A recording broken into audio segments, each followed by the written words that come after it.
probablemente haya afectación viral, y en la era pre-vacuna se morían pues millones de personas, millones, un tercio de la población, junto con la peste negra. Felizmente las personas se morían porque si no habría superpoblación, ¿no es cierto? Y la misma naturaleza hace su trabajo. Entonces, millones de personas en la era prevacuna. Las neumonías virales son de alta contagiosidad por la característica que ya habíamos hablado de los virus del tamaño adecuado, que llega hasta el alveolo y que tiene un receptor. Al tener un receptor, rápidamente invaden la vía aérea, ¿no? Las gripes más mortales, no, la gripe no le decimos, sin embargo su término criollo es gripe, pero es por influenza, ¿no? Entonces el virus típico del resfrío es el sincicial respiratorio, es el virus que más. Hay vacuna de sincicial respiratorio, hay vacuna de influenza, hay vacuna de tosferina, hay vacuna de ritus, hay muchas vacunas, solo que el programa pone influenza y neumococo, ¿no? Y si yo tengo anesplenia, soy inmunodeprimido, yo me vacuno pues con todo, porque justo esto pasaba en la era prevacuna. Muchas millones de muertes. El virus de la influenza es un virus ARN, Orthomyxoviridae, pequeñito, tiene la característica adecuada para ingresar a nuestras células. Dentro de sus proteínas, tiene unas proteínas muy importantes, que es la hemaglutinina y la neuroaminidasa, que justo le va a dar parte de la nomenclatura y las características para que se adhiera. La hemaglutinina hace que el virus se adhiera a la célula y se quede y pueda ingresar su genoma. Y la neuroaminidasa hace que los viriones nuevos que se están formando se puedan liberar, se encapsulen y se puedan liberar rápidamente, ¿no? Sin estas dos proteínas, que justamente son dianas terapéuticas, nuestro paciente podría vivir, ¿no? Nuestro antiviral era el remdesivir, ¿no? Y el ritonavir para el COVID. El oseltamivir para influenza, porque el oseltamivir no demostró beneficio en el COVID, ¿no es cierto? En los estos. Ya. Además, tiene una nucleocápside, tiene una proteína, la proteína M1, la proteína M2, que hace que justamente le dé las características a la membrana del virus. La hemaglutinina sirve para la inserción y entrada de las células, es muy importante. La neuroaminidasa permite la liberación de los nuevos viriones. Tenemos H11, H1, H2, H3, H4, H5, H11. Y N1, N2, N3, N4 hasta el N16, ¿no? Y puedo tener H1, N1, H1, N2, H1, N3, H1, N4, así hasta el N, ¿no? H2, N1, H2, N2, se hace infinitesimales, ¿no? Y eso de qué depende de justamente la alteración genómica con el salto hacia un animalito que podría darnos la gripe aviar o la gripe porcina, que también son influencias. La proteína M1 para el ensamblaje de viriones y la M2 implicada en la desenvoltura en la célula huésped. Entonces, tenemos muchas mutaciones a nivel de la hemaglutinina y la neuroaminidasa. Ahorita vamos a regresar a eso. Y estas mutaciones va a depender de, si yo tengo una mutación pequeña y no le cambio en sí la estructura del virus, voy a tener una mutación que se llama drift antigénico, pero si yo encuentro un nuevo ARN y yo incorporo y formo una nueva célula, estoy produciendo un shift antigénico, y es lo que producen las pandemias generalmente en los pacientes. Entonces, depende mucho de mi virus original que se junte con la célula huésped. Si toma mucho genoma de la célula huésped, va a cambiar la estructura del virus y va a producir un nuevo virus con un alto riesgo de pandemias. Para retroceder, una vez que el virus entra al ser humano, nosotros vamos a tener una respuesta inmune innata, una respuesta inmune adaptativa, una interacción general entre el humano o el animal que está infectado con el virus. Y eso va a depender mucho de mi sistema inmune y de mi respuesta. Porque hay personas que nosotros nacemos, por ejemplo, yo ya les decía, la lactancia es una protección increíble, que incluso cuando la gestante se vacuna, le protege al niño. cuando nosotros en nuestro salón, por eso nosotros decíamos el efecto rebaño, ¿recuerdan? Si el 90% de la población se vacuna, podemos estar tranquilos porque no importa el 10%. Porque ese 10% aún haga la enfermedad, como yo, el 90% está protegido, probablemente tengamos anticuerpos para la nueva infección. No es necesario vacunar al 100% de la población, pues sobre un determinado porcentaje de vacunados ya tenemos un efecto rebaño. Igualito en la gestante, si la gestante se vacuna le va a proteger al recién nacido, que le va a dar una respuesta inmune innata al recién nacido, ¿no? Y la respuesta inmune adaptativa va a depender de cada organismo con la interacción que tenemos con las infecciones nuevas que vienen a nuestro cuerpo. Recuerden que tenemos 3 tipos de influenza: influenza A, influenza B, influenza C. La nomenclatura es así, ¿no? Entonces, yo no puedo saber ni clínicamente, ni radiológicamente, ni nada qué influenza es. Para eso está mi estudio, mi PCR, ¿no? Mi viral que identifica justamente el genoma de qué influenza es. La influenza A es el que nos preocupa porque es altamente mutable y ocasiona pandemias. La influenza B afecta a los humanos, pero tiene episodios muy esporádicos de brotes epidémicos. El tipo C raramente, la influenza C raramente afecta al humano, y cuando afecta no causa pandemias. Hasta ahorita no se ha visto a nivel mundial las pandemias del tipo C, generalmente más son en animales. Cualquier animal mamífero puede ser infectado por el virus, y si nosotros manipulamos mucho a los animales, como sucede en Asia y en países de alta carga poblacional, hacemos pues el cambio ese genómico que tenemos, ¿no? Cada año hay pequeñas epidemias en China y salen las alertas, ¿no? Ha habido cepas, por ejemplo el H7N3 creo que fue, que tenía 70% de mortalidad, era altísimo. Pero creo que afectó solamente a 100 trabajadores, se murieron, no sé, buena cantidad, con 70% de mortalidad, pero nunca salió de su localidad. Solamente se emitió la alerta y nunca llegó a salir porque hacen contenciones allí, ¿no? En los estos. Recuerden que influenza es sumamente contagiosa. Si yo estornudo y toda mi clase a mí me da influenza, les aseguro que a la mayoría les da influenza. Por eso cuando nos infectamos tenemos que usar barbijos como medidas de pero no solamente queda en contacto directo, sino también con contacto indirecto, ¿no? Por eso nosotros decíamos en el carro, si alguien estornuda, se agarra del pasamano, yo agarro el pasamano o el teléfono, y hacemos así, o las puertas, las manijitas, si tienen fómites cargadas de viriones, nos va a dar infecciones por fómites, es lo mismo que pasaba, ¿no? Por eso las medidas higiénico-dietéricas es mucho más importante en estas infecciones virales, a diferencia de las neumonías bacterianas.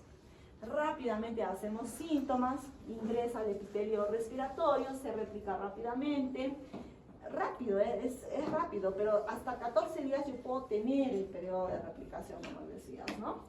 Una vez que ingresa a la vía respiratoria, su receptor, a ver si regresamos para entender. Yo creo que me salí.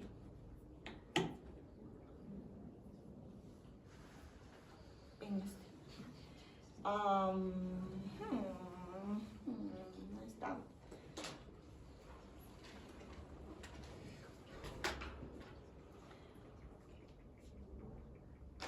En uno de los dibujitos ha salido. Ya. Pero recuerden que los viriones, a través de la hemaglutinina, entran a los receptores respiratorios de las células respiratorias altas y bajas a través del receptor de ácido ciálico. Este es el receptor el receptor de la célula huésped, ¿ya? El receptor de ácido ciálico.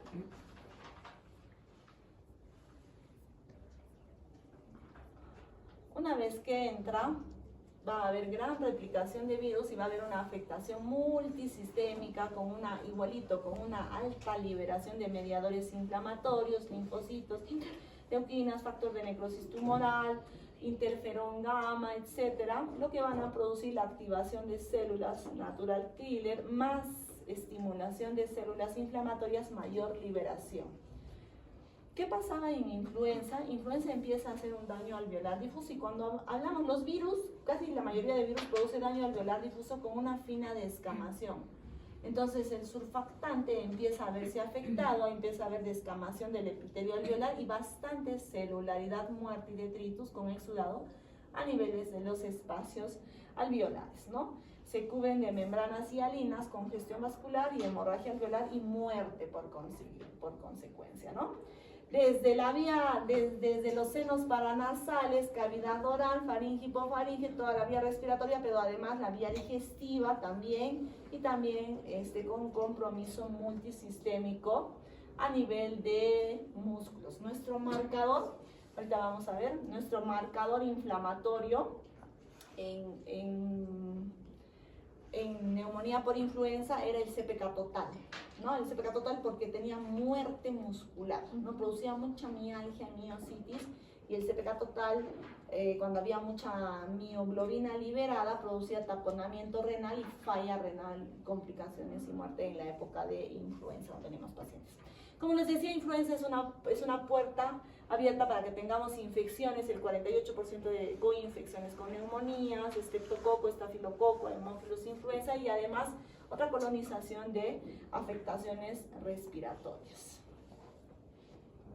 Patrones tomográficos. Podría tener atenuaciones del parénquima, vidrios deslustrados y consolidaciones. Por eso decíamos, no existe, la consolidación no es patognomónico de la bacteria ni tampoco patognomónico del virus. Pueden haber infecciones mixtas. Hay atenuación del parénquima, quiere decir vidrio despulidos, consolidaciones, nódulos, micronódulos, arbolito en brote, engrosamiento de los septos interlobulillares, engrosamientos de las paredes bronquiales y bronquioalveolares, o sea, lo que sea. No existe un estado patognomónico, ¿no? Entonces a mí me puede parecer una neumonía organizada criptogénica, una neumonía o una fibrosis pulmonar o tal, pero siguen siendo patrones de influenza en algunos pacientes, ¿no? Recuerden que la otra vez les decía la diferencia del vidrio despulido, el pavimento y las consolidaciones son cantidad de exudado que hay a nivel alveolar. Si yo tengo poco exudado, vidrio despulido. Tengo más exudado, pero también hay aire, pavimento. Tengo consolidado y no hay aire, solo broncograma aéreo, ya es consolidado, ¿no es cierto? Son diferentes lecturas que hacemos. Por ejemplo, acá un poco más de vidrio despulido, de repente acá ya hay áreas de pavimento y estas áreas bien blancas, mayores consolidaciones. Pero no es patognomónico porque podría ser también, como les decía, una bronquiolitis obliterante en algunos pacientes. Los nódulos, micronódulos e infecciones que nosotros podríamos ver es el virus sincicial respiratorio, que también podríamos ver porque salieron varios artículos donde hablaban típicos de la influenza, artículos típicos del COVID, pero se ha visto que en reumatológicos, en pacientes reumatológicos y en pacientes con fibrosis o con algunas otras infecciones por otros virus se encontraban los mismos patrones, ¿no? Yo podría decir que esto es TB o un cáncer con diseminación linfangítica porque son más nodulares y más engrosamientos septales, ¿no? Engrosamientos septales y más nódulos gruesos. Esto en Perú sería TB, ¿no? Con algunas nodulaciones. Pero para que vean que es influenza A. Entonces son múltiples patrones diferentes de infecciones. Acá más, ¿no? Acá es más notorio las áreas de pavimento, por ejemplo, ¿no? Más vidrio despulido por acá, pero más notorio, casi se nota muy bien el pavimento, ¿no es cierto? En un paciente que tiene Crazy Pavia, ¿no? Crazy Pavia en los estos, con infecciones virales también, ¿no? Engrosamiento de las paredes. ¿Para qué nos sirve la tomografía en el asma, en el EPO? Que antes no nos ayudaba mucho para ver el compromiso bronquial, porque los bronquios a veces se ven colapsados y se ven alteraciones o engrosamientos de sus paredes, ¿no? Bronquiales igualmente, ¿no? Entonces, también vidrios despulidos y algunos nodulitos también, ¿no? Son diferentes patrones, pero sin embargo, herpes virus, varicela, citomegalovirus me dan patrones muy semejantes. Entonces, para que ustedes tengan en cuenta que no necesitamos mayor compromiso de pavimento con un poco más de consolidaciones y broncograma aéreo. Un paciente yo no podría diferenciar si es netamente viral o bacteriano, prefiero darle coberturas mixtas a mis pacientes. Entonces, Tanto las atenuaciones parenquimales, el virus despulido, miren, en la mayoría de afectaciones virales, enterovirus, hantavirus, coronavirus, adenovirus, herpesvirus, varicela, citomegalovirus, entonces hay muchos virus que pueden afectar, no existe nada patogénico. A predominio de virus despulido y algunas áreas de consolidación, la mayoría, y también nódulos, micronódulos, incluso arbolitos en brotes en algunos pacientes, ¿no? Se afecta todo el organismo, no hay un órgano que no esté libre porque hay viremias. La diseminación es más fácil que la bacteria, la viremia es mucho más fácil, ¿no es cierto? Solo que no hacemos cultivo de virus en sangre, no existe esa prueba, no existe hemocultivo para bacterias, pero no tomamos virus porque el cultivo del virus debería ser el gol estándar del diagnóstico, pero solo lo hace, por ejemplo, en el Perú, solo el INS porque tiene alta transmisibilidad y tienes que tener un medio exclusivo y todo un EPP adecuado para hacer el cultivo de esos virus que son altamente mortales en algunos pacientes. Por eso no hacemos los PCRs virales. Sin embargo, sí hay cultivo de virus en secreciones, pero como les digo, solamente en determinados laboratorios, ¿no? Siempre en pacientes que tienen factores de riesgo, diabéticos, enfermedades pulmonares, cardiopatías neuromusculares, obesidad, insuficiencia renal, hipertensos, enfermedad renal hepática. Estos son nuestra población de riesgo que tiene que vacunarse sí o sí. Los vacunaríamos para todos, sería mejor. ¿Qué me protege al paciente y me genera inmunogenicidad y anticuerpos? Las vacunas. ¿No es cierto? Que me dé infecciones no me garantiza que me proteja porque puede virar. Y por eso influenza se vacuna cada año en los cestos. Métodos diagnósticos podemos hacer, como les decía, inmunofluorescencia directa o indirecta, métodos de inhibición de hemaglutinación, los PCRs, el aislamiento viral. Los cultivos podemos hacer, pero son, como les digo, realmente de mucho riesgo. Lo más importante son las medidas de protección a la población de riesgo, ¿no? Si nosotros somos personal de salud, tenemos que luchar por utilizar los respiradores, enseñar a la población. Los asiáticos siempre vienen con respiradores, pero nosotros que estamos con tuberculosis, BK3, influenza, infecciones, nos da vergüenza ponernos un barbijo. Y eso es netamente nivel educativo en los pacientes. La vacuna es lo más importante. Y los antivirales, el oseltamivir, el zanamivir, el peramivir, inhiben la neuroaminidasa. Las amantadinas, la proteína 2. La hemaglutinina está en prueba, algunos antirretrovirales, pero todavía no está en el mercado, ¿no? La dosis está por kilo, no necesito que lo sepan. Lo único que vamos a hablar es el del oseltamivir, que inhibe la neuroaminidasa, y mientras esté disponible en el mercado, solo que para este año no ha llegado, ¿no? Como no hay brote, no llega. Pero si tengo un paciente diabético con influenza, yo tengo que iniciarle inmediatamente un antiviral, 75 miligramos cada 12 horas por 5 días, y dependiendo del peso, puedo darle el doble de peso en los obesos severos o dosis kilos según los niñitos. ¿Alguna duda de influenza? Influenza, lo que necesito que conozcan es la característica del virus, la clínica y el factor de riesgo que tiene, y los patrones tomográficos que no son específicos.